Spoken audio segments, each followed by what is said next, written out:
আসসালামু আলাইকুম ভিউয়ার্স, আজকে আমি আপনাদের সামনে পোলট্রি মুরগি বা ব্রয়লার মুরগি বলে রান্না করে দেখাবো। যারা কখনো গন্ধে খেতে পারেন না, আমার মতো একবার রান্না করে দেখবেন, অনেক মজা, অনেক টেস্ট, মনেই হবে না যে আপনি পোলট্রি মুরগির মাংস খাচ্ছেন। প্রথমে পেঁয়াজ এভাবে ভেজে নেবেন, তেলে ভেজে নেওয়া হয়ে গেলে আমি এখানে যাতে মশলাগুলো আমার পুড়ে না যায় সেজন্য আমি আগেই একটু পানি দিয়ে নিয়েছি এবং পানিটাকে সামান্য গরম করে নেবেন। তারপরে আপনি আপনার পর্যাপ্ত পরিমাণ মশলাগুলো দিয়ে দিবেন।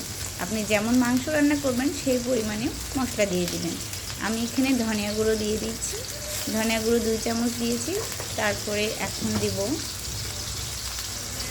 লবণ, হলুদ, তারপরে দিচ্ছি মরিচের গুঁড়া, হলুদ, আমার বেটে রাখা আদা রসুন বাটা এবং জিরাও বেটে রেখেছিলাম, সেগুলো দিয়েছি।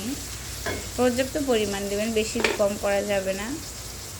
তারপরে সেগুলো সুন্দর করে ধীরে ধীরে ভেজে নেবেন। মশলাটা যত কষাবেন আপনার মাংসটা তত বেশি মজা হবে। এই পোলট্রি মুরগিতে আপনার পানি দেওয়ার কোনো প্রয়োজন নেই। এই মশলাটা সুন্দর করে আগে কষিয়ে নেবেন। আমি এখানে আদা রসুন বাটা ছিল সেগুলো দিয়ে দিয়েছিলাম। আমি এগুলো ফ্রোজেন করে রেখেছিলাম, ফ্রোজেন থেকে বের করে দিয়েছি। এখন আমি এটা সুন্দর করে ভেজে নেব। ভাজতে ভাজতে আপনারা দেখতে পাচ্ছেন কী পরিমাণ তেল ভেসে উঠেছে। এখানে একটুকু পানি দিই, পানি যেটুকু আমি মশলার জন্য দিয়েছিলাম সেটা শোষণ করে নিয়েছে। এখন তেলটা ভেসে উঠেছে। আমি এভাবে সুন্দর করে মশলাটা কষাতে থাকি অনেকক্ষণ যাবত। মশলাটা কষানোর পরে আমার পোলট্রি মুরগির মাংসগুলো আমার এগুলো ফ্রোজেন করা ছিল, তো আমি খুব ভালোভাবে পরিষ্কার করে ধুয়ে রেখেছিলাম যাতে আমি বের করেই রান্না করতে পারি, কারণ সবসময় হাতে সময় থাকে না, তাই এই ফ্রোজেন করে রেখেছিলাম এবং পানিতে ফ্রিজ থেকে বের করে আমি পানিতে ভিজিয়ে রেখেছিলাম। তারপরে সেটা সম্পূর্ণ গলেনি। আমার দেখতে পাচ্ছেন কি সুন্দর হয়ে গেছে, একদম কষানোটা অনেক সুন্দর হয়ে গেছে। এখন আমার ফ্রোজেন করা সেই মাংসগুলো ধুয়ে দিয়ে দিয়েছি। তারপরে সেটা একটু নাড়াচাড়া করে নিলাম। নাড়াচাড়া করার পরে এটা আমি ঢাকনা দিয়ে ঢেকে রাখবো কমপক্ষে 10 থেকে 15 মিনিট। তারপরে দেখবেন ঢাকনাটা উঠিয়ে এটার পানি উঠে গেছে। আপনার এখানে বাড়তি কোনো পানি দেওয়ার কোনো প্রয়োজন নেই।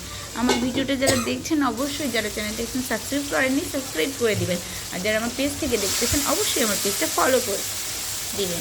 সবসময় পাশে থাকবেন। আমার নতুন নতুন রান্নার ভিডিও পেতে অবশ্যই আমার পেজটা লাইক কমেন্ট করে আমার পাশে থাকবেন। চ্যানেলটা যারা ইউটিউব থেকে দেখছেন তারা চ্যানেলটা সাবস্ক্রাইব করবেন, লাইক কমেন্ট করবেন, পাশে থাকবেন।